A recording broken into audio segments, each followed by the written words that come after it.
ሰልችቶኛል። ማንን ነው? እመቤታችንን። ዓለም ግን የሚናፍቀው የዓለምን ጫጫታ ነው። እሷ ግን ሰልችቶኛል አለች። የዓለም ጫጫታ አደነቆረኝ አለች። ማ ዘማሪዋ ፋንቱ ወልዴ። ዘፋኟ ደግሞ ብድግ ብላ ጭር ሲል አልወድም። ድብልቅልቅ ይሁን እኮ ነው፣ ሁከት ይሁን እኮ ነው። እና ጭር ሲል አትወዱም እንዴ? ፈዘዛችሁብኝ። እግዚአብሔር ይማረን።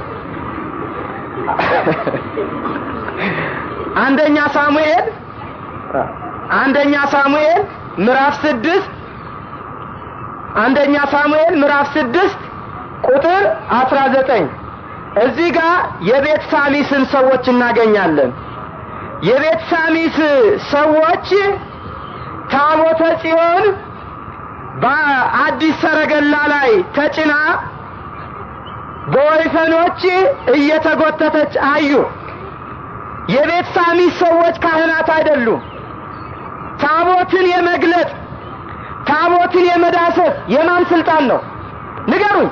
የካህናት ስልጣን ነው። የቤት ሳሚስ ሰዎች ወደ ታቦቱ ቀረቡና ገልጠን ብናየው ምን አለበት አሉ። ዛሬም እኮ ገልጠው ለማየት የሚፈልጉ አሉ። ማንን ፈርተው ነው? እናንተን ፈርተው ነው እንጂ። ገልጠን ብናየው ምን አለበት አሉ። ገልጠው አዩ። ምን ሆኑ? ወደ እግዚአብሔር ታቦት ውስጥ ተመልክተዋልና እግዚአብሔር የቤት ሳሚስን ሰዎች መታ። ከህዝቡም 5000 ሰው 70 ሰዎችን መታ። እግዚአብሔርም ህዝቡን በታላቅ ግድያ ስለመታ ህዝቡ አለቀሱ፣ ንስሐ ገቡ ማለት ነው። የቤት ሳሚስን ሰዎች በዚህ በቅዱስ አምላክ በእግዚአብሔር ፊት ማን መቆም ይችላል አሉ። ታቦቱን ነክተው በመቀሰፋቸው ምን አሉ? ምን አሉ? በዚህ በቅዱስ አምላክ በእግዚአብሔር ፊት ማን መቆም ይችላል አሉ። ሁለተኛ ሳሙኤል ምዕራፍ 6 ከቁጥር 1 እስከ 11 እዚህም ላይ ኦዛ የተባለውን ሰው እናገኛለን። አሁን ኦዛ ታቦተ ጽዮን በአዲስ ሰረገላ ላይ ሆና በወይፈኖች እየተጎተተች ስትሄድ ኦዛ ከታቦቱ ኋላ ሄድ ነበር። በልቡ ግን ድፍረት ነበረበት። በልቡ ግን ትዕቢት ነበረበት። ምን አይነት ትዕቢት? አሁን ይህን ታቦት ብነካ ምን አለበትም? ቄስ ብቻ ነው እንደሚነካው እንዴ? እኔም እግዚአብሔርን አምናለሁ ብነካው ምን አለበት የሚል ድፍረት በውስጡ ነበረ። እንዳይነካ ግን እስራኤላውያንን ፈራ። ለምን? እስራኤላውያን ለሃይማኖታቸው ቀናኢያን ስለሆኑ ቁጡዓን ስለሆኑ በድንጋይ ወግረው ይገሉኛል ብሎ ፈርቶ ነው። መፍራት እስራኤላውያንን ነው ወይስ እግዚአብሔርን? እኛ እኮ ታቦት ስናከብር እንደው ከቄሱ አናት ላይ በወረወር ነው የሚሉ አሉ። ነገር ግን እኛ ቀጥቅጠን እንዳንገላቸው ስለሚፈሩ ነው። ከኛ ይልቅ ማንን ነው መፍራት ያለባቸው? እግዚአብሔርን። አሁን ኦዛ ምክንያት ሲፈልግ እነዛ ወይፈኖች ናኮን የሚባል አውድማ ጋር ደረሱና ፋነኑ ይላል፣ ዘለሉ ይላል። ሰውኛውን ደንብረው ነው ልንል እንችላለን። የዘለሉት ግን ህዝቡ ሁሉ ሆ እያለ እየዘለለ በታቦተ ጽዮን ፊት ሲዘምር እነሱም እንቧ እያሉ ዘመሩ። ተረት ነው። የበለዓምን አህያ እንደሰው አላናገርም ወይ? የቢታንያን ድንጋዮች ሆሳዕና ማርያም አላሰኛቸውም? እነዚህ ወይፈኖች እየዘለሉ እንቧ ያሉት መዘመራቸው ነው። የእግዚአብሔር ጥበብ እኮ ረቂቅ ነው። ለዚህ ነው ልበ አምላክ ዳዊት በልዎ ለእግዚአብሔር ግሩም ግብርከ፣ እግዚአብሔርን ስራ ግሩም ነው በሉት፣ እግዚአብሔርን ስራ ድንቅ ነው በሉት ያለው። አሁን እነዛ ወይፈኖች ሲፋንኑ ኦዛ ቆይ አሁን ታቦቱን ሊያዝ አለ። ለምን ነካ ቢሉኝ ወይፈኖቹ ሲደነብሩ ታቦቱ እንዳይወድቅ ለመደገፍ ብዬ ነው እላለሁ ብሎ ምክንያት አበጅቶ ማለት ነው። ጾም ያሰለቻቸው ሰዎች ለመብላት የፈለጉ ሰዎች ምክንያት ሲፈልጉ ምን አገኙ? ወደ አፍ የሚገባ አረክስም የሚል ቆይ አሁን ልብላ እንደው ለምን በላህ ቢሉኝ ይቺን ጠቅሳለሁ። ከጾም ጋር እኮ ግንኙነት የለውም። እጅን ሳይታጠቡ መብላት አያረክስም ብሎ ለፈሪሳውያን ያስተማራቸው ትምህርት እንጂ ከጾም ጋር ምንም ግንኙነት የሌለው። ግን የሰው ልጅ በምክንያት ወደ ኃጢአት ማዘንበል ልማዱ ስለሆነ ነው። አሁን ኦዛ ምን አለበት ብሎ እጁን ዘርግቶ እግዚአብሔርን ታቦት ያዘ። ምን ሆነ? የሰራዊት ጌታ የእግዚአብሔር ቁጣ በኦዛ ላይ እንደ እሳት ነደደ፣ ስለ ድፍረቱም እዚያው ታቦቱ አጠገብ ቀሰፈው ይላል። ይሄ ቅስፈት የምን መዘዝ ነው ንገሩኝ? የምን አለበት መዘዝ? አንደኛ ሳሙኤል ምዕራፍ 10 ቁጥር 5 ላይ ንጉሱን ሳኦልን እናገኛለን። ንጉሱ ሳኦል በነብዩ በሳሙኤል እጅ ተቀብቶ የነገሰ ነው። በማፈቃድ የነገሰው በእግዚአብሔር ፈቃድ። ነገር ግን ፈቃደ ስጋው ስላሸነፈው እግዚአብሔርን ከመከተል ወደ ኋላ ተመለሰ። ከዕለታት በአንድ ቀን ነብዩ ሳሙኤል ለንጉሱ ለሳኦል ሥርዓት ሰራለት፣ ትእዛዝ አዘዘው። ምን ብሎ? አንተ ሳኦል የሚቃጠለውን መስዋዕት አቀርብ ዘንድ የደህንነትን መስዋዕት እሰዋ ዘንድ ወደ አንተ እመጣለሁና እስከ 7 ቀን ትቆያለህ አለው። እኔ ተመልሼ ወደ አንተ እመጣለሁ፣ እስከ 7 ቀን ትቆያለህ አለው። ንጉሱ ሳኦል ነብዩ ሳሙኤል ሳይመጣ ለእግዚአብሔር መስዋዕት ባቀርብ ምን አለበት አለ። 7 ቀን ድረስ ባልጠብቅ ምን አለበት አለ። ወገኖቼ በነብዩ በሳሙኤል አድሮ ሥርዓት የሰራለት ማን ነው? እግዚአብሔር ነው። በነብዩ በሳሙኤል አድሮ ያዘዘው ማን ነው? እግዚአብሔር ነው። ነገር ግን ምን አለበት ብሎ ሳይጠብቀው ሰውቶ 7 ቀን ሳይቆይ ሰውቶ ጠበቀው። ምን አለው መሰላችሁ? ነብዩ ሳሙኤል በአንደኛ ሳሙኤል ምዕራፍ 13 ቁጥር 8 ላይ እግዚአብሔር ያዘዘህን ትእዛዝ አልጠበቅምና መንግስትህ አይጸናም አለው። እየተከታተላችሁኝ ነው? እግዚአብሔር ያዘዘህን ትእዛዝ አልጠበቅምና መንግስትህ አይጸናም አለው። አንድ ጥያቄ ልጠይቃችሁ። እግዚአብሔር መሬት ወርዶ አዞታል እንዴ? እኛ ሲያዘው ያየነው ማንን ነው? ሳሙኤልን ነው። ሳሙኤል ደግሞ ምን አለ? እግዚአብሔር አዘዘህ አለው። በሳሙኤል አድሮ ያዘዘው ማን ስለሆነ?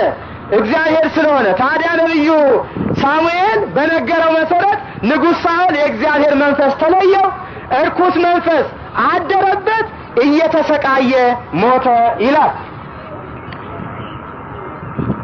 ትንቢተ ዳንኤል ምዕራፍ 5 ከቁጥር 1 እስከ 31 እዚህ ጋር የከለዳውያን ንጉሥ የሆነውን የናቡከደነጾርን ልጅ ብልጣሶርን እናገኛለን። ይህ ብልጣሶር የተባለ ንጉሥ በቤተ መንግስቱ ድግስ ይደግሳል። ሁሉም በሉና ጠጡ፣ ተሳከሩ። ይሄ ብልጣሶርም ትንሽ የወይን ጠጁ ጆሮውን ስላሞቀው፣ መቼስ አንድ ሰው ሲሰክር ጆሮ ሞቀ ነው የምትሉት። ምን አለ መሰላችሁ? አባቴ ከኢየሩሳሌም ቤተ መቅደስ ዘርፎ ያመጣቸው የቤተ መቅደስ መገልገያዎች አሉ። የወርቅ ጻሕል፣ የወርቅ ሳህን፣ የወርቅ ጽዋ፣ የወርቅ መጠጫ አለ። ያንን አምጡልንና በእርሱ እንብላ፣ ያንን አምጡልንና በእርሱ እንጠጣ። ካህናቱ ብቻ የሚለብሱትንም ልብስ እኛ እንልበሰው አለ። ሥርዓቱ ይፈቅዳል? ይፈቅዳል ወይ? አይፈቅድም። እሱ ግን በምን አለበት ያንን ሁሉ አደረገ። ይገርማቸዋል። በቤተ መንግስቱ ግድግዳ ላይ እጅ ብቻ ሲጽፍ አየ። አሁን እዚህ የቤተ ክርስቲያኑ ግድግዳ ላይ እጅ ብቻ ሲጽፍ ብናይ ቆመን እናያለን? እንሸሻለን? የኔም ትምህርት መቆሙ ነው። እጅ ብቻ ሲጽፍ አየ። ታዲያ ጠንቋዮቹን አስማተኞችን ሰበሰበና ምንድነው ያየሁት? ጽሑፉስ ምንድነው? ሚስጢሩ ምንድነው? ንገሩኝ አላቸው። አላወቁ። ከዛ ሰው ሲፈለግ ብላቴናው ዳንኤል፣ ነብዩ ዳንኤል ተገኘ። አሁን ናቀው። ይገርማቸዋል። አንቺ ነሽ የኔን ህልም የምትፈቺ አለው። አይ እኔ አይደለሁም እግዚአብሔር ነው አለ። አይገርማችሁ? የእግዚአብሔር ሰዎች ትትና እኔ አይደለሁም እግዚአብሔር ነው አለ። ከዛ በኋላ ንጉሥ ሆይ በቤተ መንግስት ግድግዳ ላይ እጅ ሲጽፍ አየ። ጽሑፉም ማኔ ቴቄል ፋሬስ ይላል ብሎ ከነ ትርጓሜው ነግሮታል። ማኔ ማለት እግዚአብሔር መንግስትን ቆጠረው ፈጸመው ማለት ነው። ስልጣንህ አበቃለት አለው። ለምንድን ነው ስልጣኑ ያበቃለት? የምን መዘዝ ነው? የምን አለበት መዘዝ? በምን አለበት? በቤተ መቅደስ መገልጋዮች በተቀደሱት በልቶበታል፣ ፈትቶበታልና ጠጥቶበታልና። ቴቄል ማለት በሚዛን ተመዘንክ ቀለህም ተገኘ።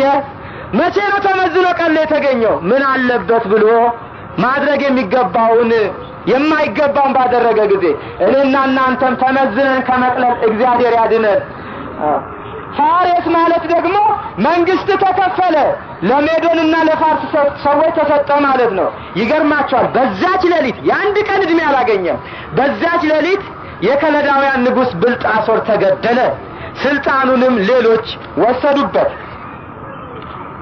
የሐዋርያት ሥራ ምዕራፍ 19 ከቁጥር 11 እስከ 17 ደቂቀ አስቄዋን እናገኛለን። የአስቄዋን ልጆች እነዚህ አስቄዋ ልጆች እነ ቅዱስ ጳውሎስ በተሰጣቸው ስልጣን አጋንንትን ሲያስወጡ ያሉ። እኛሳ እንደነ ቅዱስ ጳውሎስ አጋንንትን ብናስወጣ ምን አለበት አሉና ሰይጣን እንደ ንብ የሰፈረበትን ሰው ሄዱና ምን አሉ መሰላችሁ? እዚህ ሰው ውስጥ ያለ ሰይጣን ልቀቅ አሉት። ዝም አላቸው። በኢየሱስ ስም ልቀቅ አሉት። በኢየሱስ ስም ልቀቅ አሉት። ዝም አላቸው። በጳውሎስ አምላክ በኢየሱስ ስም ልቀቅ አሉት። ሰይጣኑ ተናገረ። ኢየሱስን አውቀዋለሁ፣ ጳውሎስንም አውቀዋለሁ፣ እናንተ ማናችሁ እናንተ ደፋሮች ብሎ ተነሳባቸው። ጨርቃቸውን ጥለው እስኪሸሹ ድረስ ደበደባቸው ይላል። ይሄ ምን መዘዝ ነው? የምን አለበት መዘዝ ነው። የሐዋርያት ሥራ ምዕራፍ 5 ከቁጥር 1 ጀምሮ ሐናንያና ሰጲራን እናገኛለን። በሐዋርያት ዘመን የነበሩ ክርስቲያኖች ቤታቸውን እየሸጡ ያላቸውን መሬታቸውን እየሸጡ ለሐዋርያት እያስረከቡ ሁሉም ከአንድ መሶብ ይበሉ ነበር። ሁሉም ከአንድ ጽዋ ይጠጡ ነበር። ሁሉም እንደ አንድ ልብ መካሪ፣ እንደ አንድ ቃል ተናጋሪ ነበሩ። ሐናንያና ሰጲራ ባልና ሚስት ናቸው። ሐናንያ ባል ነው፣ ሰጲራ ሚስት ናት። መቼም እኛ ቋንቋው ምናልባት ስሙ እስራኤላዊ ስለሆነ ላይገባን ይችላል ብዬ ነው። አሁን ሐናንያና ሰጲራ መሬታቸውን ሸጡ። ከሸጡ በኋላ እንደ ስርዓቱ ሁሉንም ማስረከብ ይገባቸው ነበር። እነሱ ግን ማን ያየናል ብለው ግማሹን ከፍለን ደብቀን ብናስቀር ምን አለበት፣ ግማሹን ብቻ ይዘን ብንሄድ ምን አለበት አሉ። እንግዲህ በዚህ ተስማሙ ባልና ሚስት። ሐናንያ መጀመሪያ ሄጄ እኔ ግማሹን አስረክባለሁ፣ ስትጠየቅ ይሄው ነው ላለው፣ አንቺም ደግሞ ትንሽ ዘግየት ብለሽ ነይና ይሄንኑ ተናገሪ ይላታል። ሐናንያ ቀድሞ ሄደ። ቅዱስ ጴጥሮስ ምን አለ? እግዚአብሔርን የምትዋሹት ነው፣ መንፈስ ቅዱስን ታታልሉ ዘንድ ሰይጣን ለምን በልባችሁ ሞላ? ምን አለበት የሚሉ ሰዎች ሰይጣን በልባቸው የገባባቸው ናቸው። ሰይጣን በልባችሁ ለምን ገባባችሁ? ማን ግድ አላቸው። በዚህን ጊዜ በመንፈስ ቅዱስ ጅራፍ ተገርፎ ሐናንያ በቅዱስ ጴጥሮስ እግር ስር ወድቆ ሞተ ይላል። ሰዎች ወስደው ቀበሩት። ሰዎች ለቀብር ሲሄዱ ሚስቱ ሰጲራ አላወቀችም። አማምራ መጣች። እመቴ ጠየቃት ቅዱስ ጴጥሮስ፣ እውነት በዚህ ነው የሸጣችሁት አላት። አዎን አለች። አይ መንፈስ ቅዱስን ተዋሹ ዘንድ ለምን ተባበራችሁ? ባልሽን የቀበሩ ሰዎች ተመልሰዋል መሰለኝ፣ የእግራቸው ኮቴ ይሰማኛል፣ አንቺንም ያወጡሻል አላት። እሷም ሞተች። ይሄ ምን መዘዝ ነው ንገሩኝ? የምን አለበት መዘዝ ነው። ስለዚህ በምን አለበት በየዋህነት በሞኝነት የራሳችሁን ነገር አትልቀቁ። አንድ የዋህ ሰው ነበረ። እየሰማችሁኝ ነው? አንድ የዋህ ሰው ነበረ። በጉልበቱ ማንም ይጠቀምበታል። ሴቶች እህል ያስፈጩታል፣ ከወንዝ በእንስራ ውሃ ያስቀዱታል፣ እንጨት ያስፈልጡታል፣ አተላ ያሸክሙታል። ግን የጉልበቱን ዋጋ አይሰጡትም። ወንዶች ድንጋይ ያስፈልጡታል፣ መሬት ያሳርሱታል፣ እንጨት ያስቆርጡታል። የጉልበቱን ዋጋ አይሰጡትም። ግን ሞኝ ነው እያሉ አታለል ነው ይላሉ። ታዲያ አንዲት እናት ይሰማቸውና ይመክሩታል። እባክህ ልጄ አንተ የዋህ ከእንግዲህ ወዲህ ለማንም አትታዘዝ። ለክፋት ነው ወይ የጉልበትን ዋጋ ይክፈሉ፣ አለበለዚያ ነገ ደክመህ ብትወድቅ እኮ ቁራሽ እንጀራ የሚሰጥ የለም ብለው ይመክሩታል። እሺ ማማ ሁለተኛ አይለመደኝም ይላቸዋል። አሁን አንዲት ወንዝ መውረድ የሰነፈች ሴት ትጠራለች። ና እባክህ ዋቅዳልኝ። አልሄድም ይላታል። ኧረ እባክህ ና፣ ዛሬ ደግሞ ምን ነካ? አልሄድም። የማደርግልህን አታውቅም አለችው። ምን ታደርግልኛለሽ አላት። የዋህ ነው። ጭብጦ ሰጣለሁ።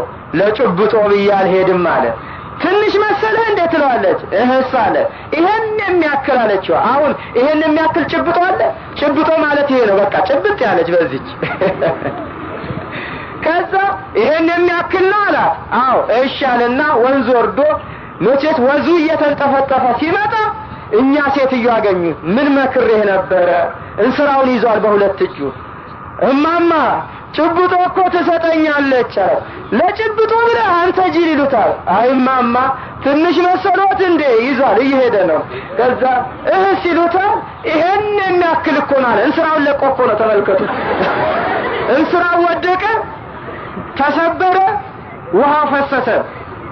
ያ የፈሰሰው የእግዚአብሔር ውሃ ቢጠጡት ያረካል፣ ቢታጠቡበት እድፍ ያስወግዳል፣ ቢያጥቡበት ቆሻሻ ያጠራል። በከንቱ ፈሰሰ። መያዝ የሚገባውን እንስራ ለቆ የማይያዘውን ለመጨበጥ ዘረጋ በዋህነት። እናንተም አጥብቃችሁ መያዝ የሚገባችሁን ሃይማኖታችሁን፣ አጥብቃችሁ መያዝ የሚገባችሁን ስርዓታችሁን፣ አጥብቃችሁ መያዝ የሚገባችሁን ቤተክርስቲያንን እንዳትለቁ ማለት ነው። ስለሌላም ስለ አንድ የዋሰው ነገር በምን አለበት የጠፉ ስላሉ ነው። አንድ የዋሰው አለ። ይገርማችኋል፣ አንድ አህያ ብቻ ነው ያለው። በዛ አህያ ጭነት እየጫነ ይጠቀማል። ይገርማችኋል፣ ተመስገን እያለ ነው የሚኖረው። አያማርርም። እኛ ስንት ነገር እያለን አንድም ቀን ተመስገን ብለን አናውቅም። ይህ ሰው ጧት እየሄደ ተአምረ ማርያም ይሰማል፣ ቤተክርስቲያን እየሄደ ስብከት ይሰማል። ታዲያ ከዕለታት አንድ ቀን ኤልያስ የተባለ ደግ ሰው በእሳት ሰረገላ ወደ ሰማይ ወጣ የሚለው ሲሰማ ከልቡ ተጻፈበት። ምን አይነት ደግ ቢሆን ነው? ምን አይነት ጻድቅ ቢሆን ነው? ምን አይነት ቅዱስ ቢሆን ነው ብሎ ደስ አለው። እንደው በቃ ሄኖክ ሞትን እንዳያይ ተወሰደ ሲል አቤት ሄኖክም እንደ ኤልያስ ምን አይነት ደጋጎች ናቸው ብሏል። ይሄ በልቡ ተመዝግቧል።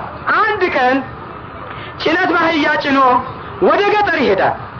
ለካስ ሌቦች ይከታተሉታል።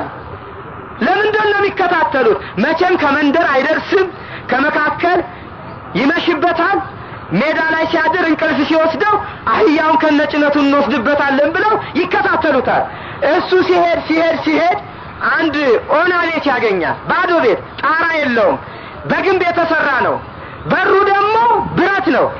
ያንን ይከፍትና ከኋላ በጥሩ ሁኔታ ቀርቅሮ ለአህያው ሳር ሰጥቶ እሱ ሽምብራውን ቆርጥሞ ቀዝቃዛ ውሃ ጠጥቶ ተመስገን አምላኬ ብሎ ሳሩ ላይ ተኛ።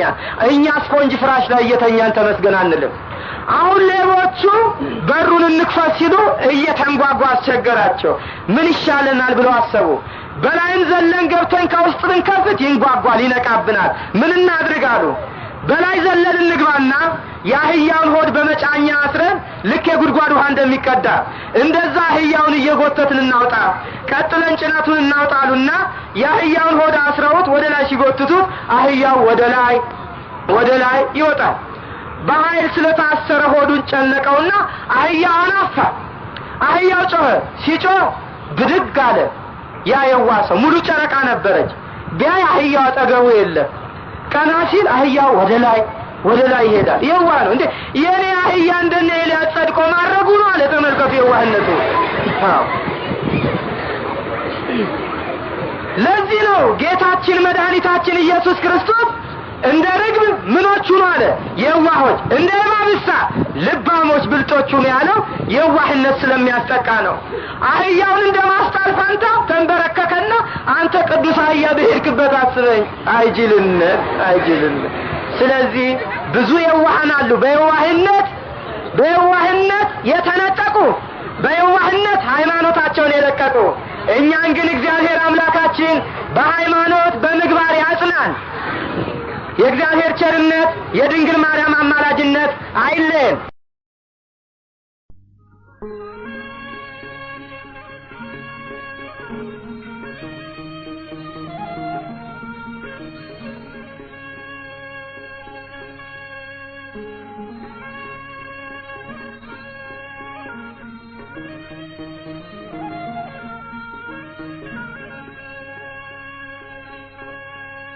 አንድነት ነው አንድነት ነው ጽኑ ሃይማኖት ነው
ሰላም